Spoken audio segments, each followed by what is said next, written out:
Before we jump into today's story, drop a quick comment to say hi, tell me your name, where you're watching from, and let me know if you're sticking around till the end. Don't forget to hit that subscribe button, give this video a thumbs up, and share it with your friends. Alright, let's get into the story. The sound of car horns, the smell of gasoline, and the endless motion of New York City streets was the music of Samuel Rivera's life. For 15 years he had driven his battered yellow cab through the crowded avenues, picking up businessmen in suits, mothers with children, and drunk tourists stumbling out of bars at midnight. His life circled in meters ticking, light changes, and cash tips that hardly paid the bills. But Samuel carried a dream that was bigger than the cracked leather seat he sat on every day. His wife, Anna, was a bright woman, full of wit but trapped by circumstances. She had abandoned her college education after her father's death and married Samuel young. Samuel never let go of the thought that she could be so much more. Anna, Samuel said late at night, as they sat in their small apartment in Queens, the floor creaking, the radiator rattling. "You're meant for more than this life. You could still finish your degree, maybe become a teacher. You've always loved books." Anna smiled faintly, sometimes indulging him. "Sam, we barely make rent. How am I supposed to think of college now?"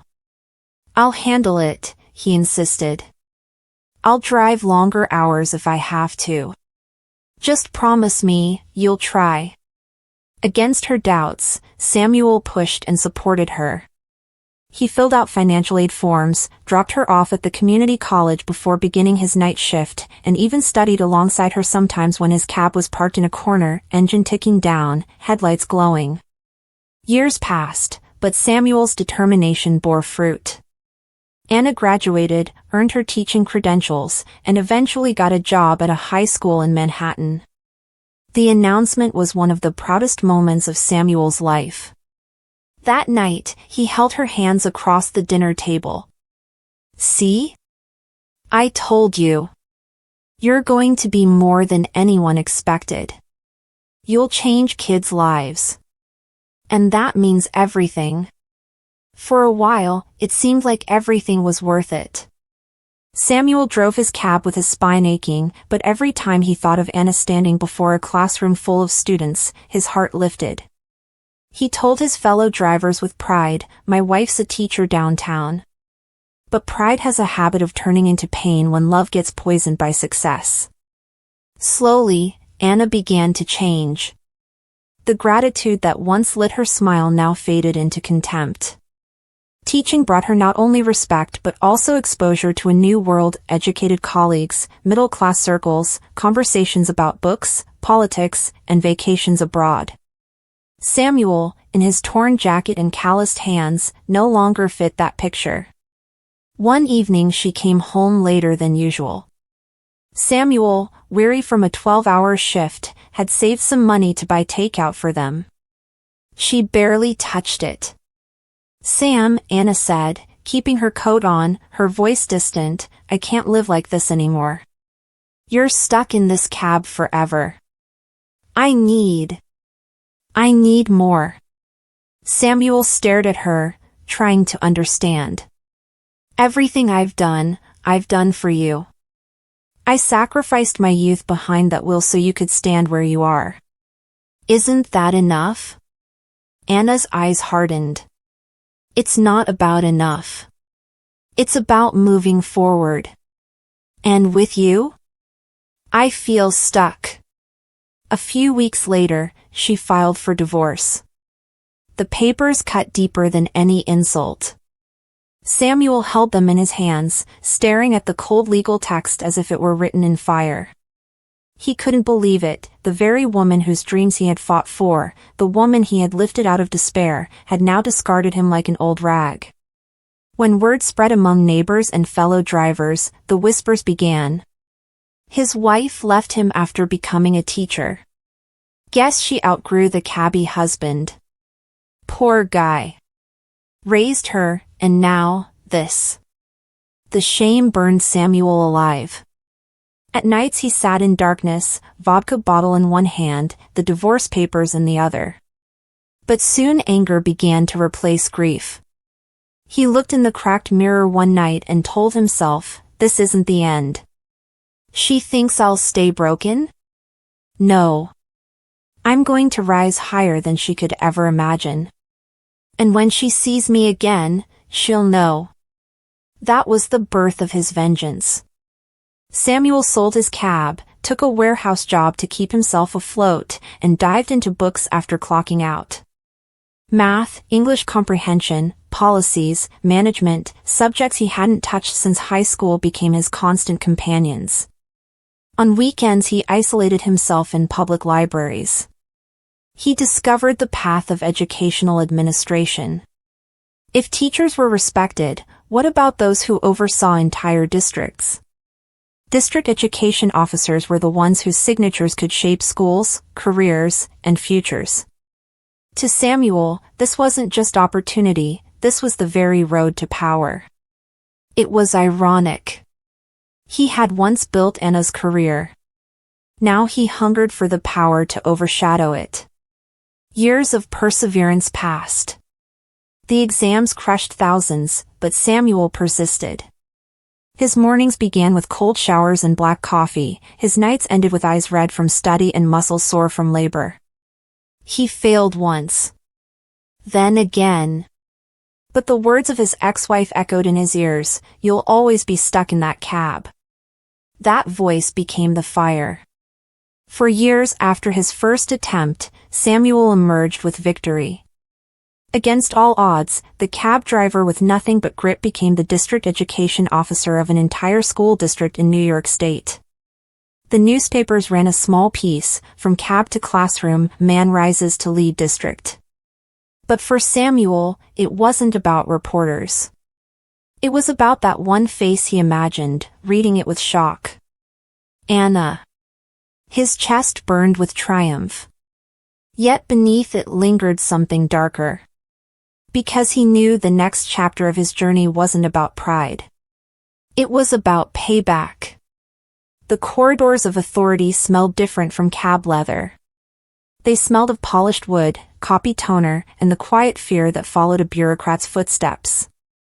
Samuel adjusted well to the environment of the district education office, dark suits, neat ties, endless files. What others saw as paperwork, Samuel saw as power. A cab driver once asked where his fare needed to go, but now, principals and teachers waited anxiously for his directives. His office overlooked the city skyline. Sometimes, as he signed documents, he caught his own reflection and marveled at the irony. The same man once hunched over his steering wheel at 3 a.m. was now leaning against mahogany, deciding futures. Then, one spring afternoon, fate revealed its cruel plans. A list of faculty evaluation reports lay on his desk. He scanned names until his hand froze. His eyes locked on one, Anna Matthews Rivera. His ex-wife. Now a tenured teacher in his very district. For a long moment, Samuel simply stared at the name, his breath uneven. He leaned back, heart pounding. Of all the districts in this state, of all positions, she had to land here? Memories flashed, the nights he pushed her to study, the bitterness of the divorce papers, her cold eyes when she said he wasn't enough. And now she would have to face him. Not as a discarded husband, but as her superior. The next day, Samuel deliberately scheduled her school for an inspection. Dressed in a charcoal gray suit, his steps echoed down the hallway of Roosevelt High. Students looked curiously, whispering in low voices, as the big boss from the district arrived. Teachers straightened their ties and skirts. Anna was in her classroom, writing equations on the board. She turned when the door opened, her face professional and calm, until her eyes met his. Her marker slipped slightly. For a second, she froze. But she recovered quickly, masking her surprise. "Mr. Rivera," she addressed coldly, using his last name as if his first, his past, had been erased. "Welcome to Roosevelt." Samuel gave her a slow, deliberate smile. "It's good to see you again, Anna." It seems you've done well for yourself. The words carried no warmth. Only sharp edges. Their eyes locked, hers restless, his unreadable. The students sensed something tense hanging in the air but didn't understand. Samuel walked around the classroom asking pointed questions. Do your students meet performance standards? How do you integrate technology into your lessons? His tone was authoritative, surgically precise. Anna answered steadily, but beneath her composure, Samuel saw cracks, her stiff shoulders, the slight quiver in her hand. When the class ended, he requested a private meeting. In the teacher's lounge, silence roared between them before Anna finally broke it. Is this why you became what you are? To come after me? Samuel leaned closer, his voice low but heavy. I became this because you told me I'd never be more than a cab driver. You lit the fire, Anna. And now here we are, roles reversed. Over the next few months, their professional lives intertwined with increasing friction. Samuel didn't need to ruin her outright, his authority allowed for subtler, sharper tools. He ordered additional evaluations for her classes while other teachers were left untouched. He scrutinized her lesson plans more harshly, citing minor mistakes as compliance issues. At staff meetings, his questions to her were deliberate, designed to unsettle. Whispers grew. Why is the DEO so fixated on Ms. Matthews' performance? Teachers speculated, but neither of them revealed the past. Anna confronted him in private one evening after another harsh review. Enough games, Samuel. You've made your point. You've risen high, congratulations. But what do you gain by dragging me down? Samuel's face was calm, but his words dripped with venom. You left me when I was worth nothing to you. Now that I hold the pen that decides careers, you realize my worth. That's my gain. For the first time, Anna's eyes faltered. There was a flicker of regret, or was it fear, before she turned away. And yet, inside Samuel, turmoil brewed. At night, alone in his apartment, he questioned himself. Revenge had fueled his rise, had made him claw through years of pain. But now that he held Anna's fate in his hands, he wondered if punishing her truly filled the hollow ache inside him. One evening, he reread one of her evaluation reports. The comments from students were glowing. She makes math fun. She believes in me. She changed my life. Samuel frowned. So she really had become the kind of teacher I always hoped she would be. Was it possible that despite her betrayal as a partner, she was undeniably effective as an educator? The conflict twisted him inside. The man betrayed wanted to cut her path short, but the dreamer, the one who once believed she was meant for more, hesitated. Still, vengeance is rarely merciful.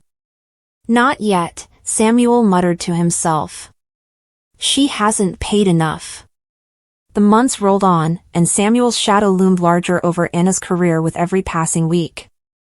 What had once been a comfortable teaching job now felt like walking across glass, every step judged, every slip magnified. For Anna, the weight was suffocating. She began staying later at school, polishing lesson plans, double-checking her records, trying to seal every crack Samuel might use against her. But no matter how careful she was, his gaze seemed to find fault. One chilly November morning, an official notice landed on her desk, mandatory performance review hearing. Her hands trembled as she read it. The document bore his signature. The panel gathered in a bland conference room with fluorescent lights and stiff chairs. Anna sat across from Samuel, his expression impassive yet sharp enough to slice through her nerves. The panel included other district officials, but it was clear Samuel's word carried the most weight. Ms. Matthews, he began, voice smooth, your recent evaluations indicate inconsistencies. Attendance issues, uneven student test scores, lack of technology integration, can you explain these shortcomings? Anna's jaw tightened. With respect, Mr. Rivera, every teacher faces challenges. I've been teaching some of the hardest classes in the district. The progress is visible, if you care to see beyond numbers. A murmur went through the room at the edge in her tone. Samuel leaned back, folding his hands. His lips curled slightly. So you're saying my evaluation lacks vision? It wasn't a question. It was a trap. Anna swallowed hard but held her ground. I'm saying students aren't robots. Growth can't always be measured by data. Some of my students stay in school because of how they feel in my class. That isn't captured in a spreadsheet. For the first time, Samuel faltered, just slightly. Because he remembered telling her the same thing years ago, when he first encouraged her to continue school. Teaching isn't about numbers, Anna, he had said then. It's about kids. A ghost of his own voice haunted him. Still, coldness coated his tone as he concluded the meeting. We'll review further evidence before finalizing our decision. For now, consider yourself under probation. That night, Samuel walked home through drifting snow, his breath fogging the air. He should have felt triumphant, he had her career balanced on a knife's edge. But instead, unease gnawed at him. At his apartment he poured himself whiskey, staring at her file. Inside were letters from students. You believed in me when no one did. Your class feels like a second home. Thank you, Ms. Matthews. He slammed the folder shut, guilt prickling. Why was it so hard to end her career? Why did he keep hesitating? The truth burned quietly, because destroying Anna the teacher was also destroying Samuel's own faith, the dreamer who once believed she was destined for more. 2 weeks later, Anna showed up at his office unannounced. Storm clouds seemed to follow her inside. You win, she said flatly. Samuel raised his head from paperwork. What do you mean? I know you can end my career whenever you want. You've made that very clear. But before you do, I want to ask you one thing, why? Why all this? Isn't the divorce enough punishment? You're successful, powerful, what more could you need from me? Samuel stood, his voice a low growl. Because you threw me away like garbage when I gave you everything. I bled for your future, and the moment you didn't need me, you left. Now you're seeing what it feels like to be powerless. Anna's eyes filled with moisture, though she tried to hide it. I was wrong, Samuel. I was arrogant, selfish. But does hurting me now fix what we lost? Does it give you peace? Her words hung in the air like a challenge. For the first time, Samuel didn't have an answer. Samuel's vendetta had reached its height. The district board would soon convene to decide whether Anna's tenure should be revoked. If Samuel pushed harder, his voice would carry enough weight to end her teaching career permanently. The night before the hearing, he sat awake, staring out at the city lights. His mind raged with conflicting voices. Crush her. She deserves it. She's a good teacher. The students need her. She betrayed you. She's still the woman you once believed in. In the silence, Samuel whispered to himself, what do I really want? Revenge? Or freedom? The boardroom was silent except for the shuffle of papers and the low hum of the ceiling fan. Samuel sat at the head of the long oak table, flanked by district officials who cast expectant glances in his direction. In front of them sat Anna, chin raised, yet visibly tired, her eyes ringed with sleepless nights. It was the day of her tenure hearing. And Samuel held the greatest influence in the room. The superintendent cleared his throat. We are here to discuss Ms. Anna Matthews' probationary status.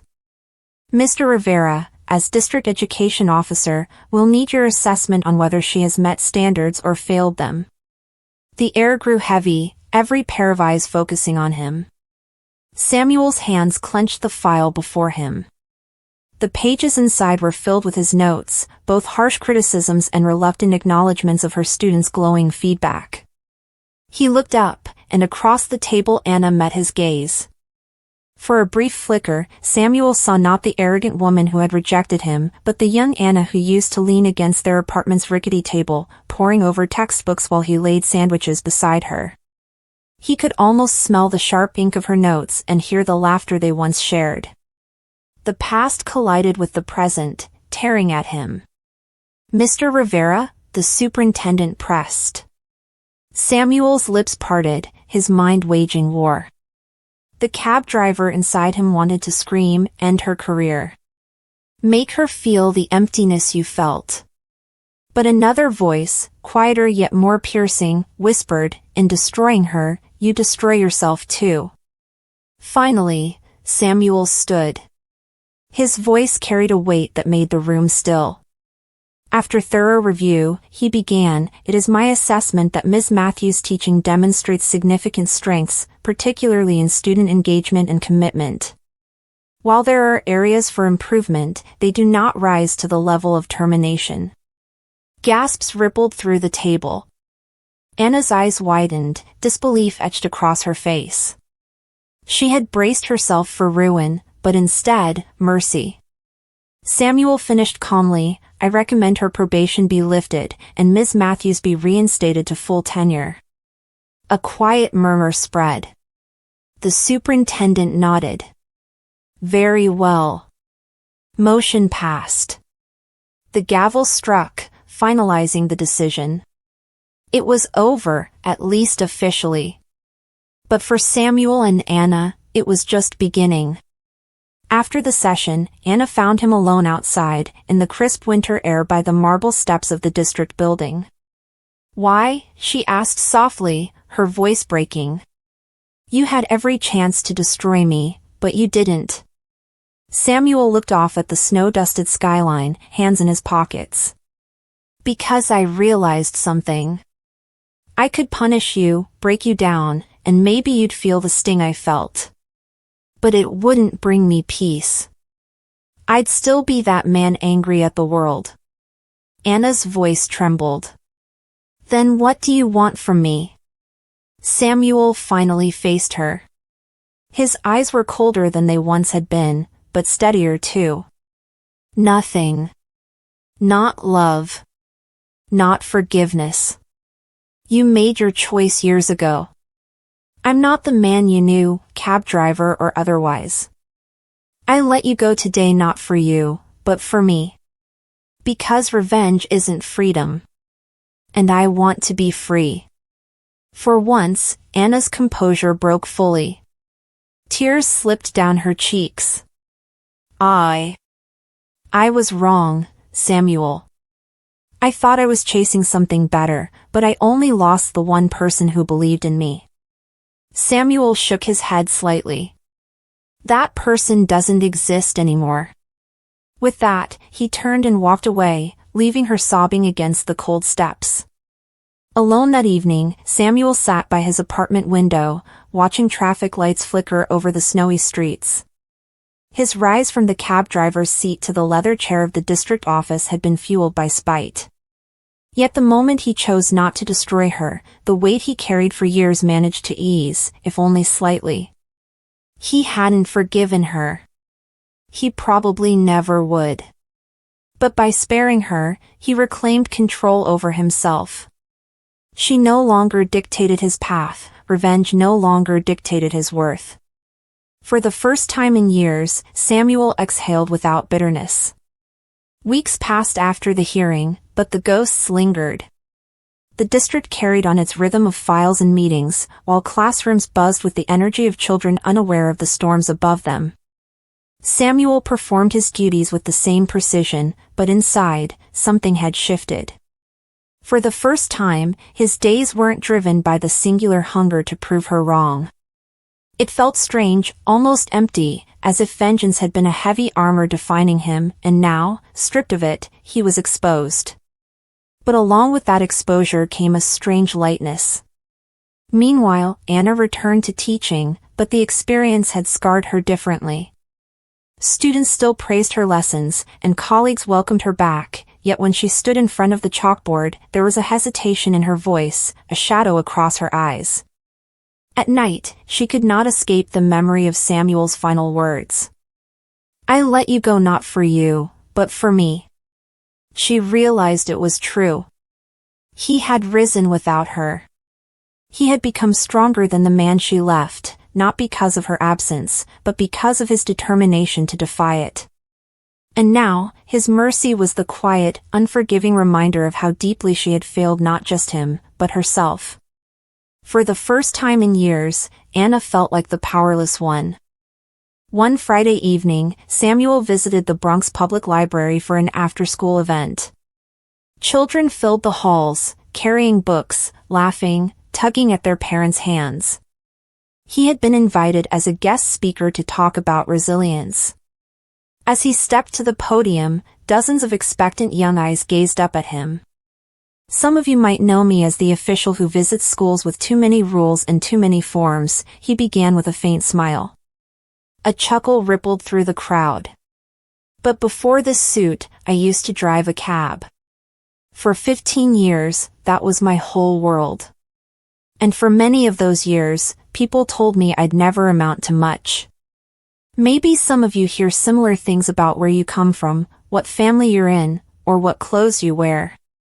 I'm here to tell you, don't let those voices define you."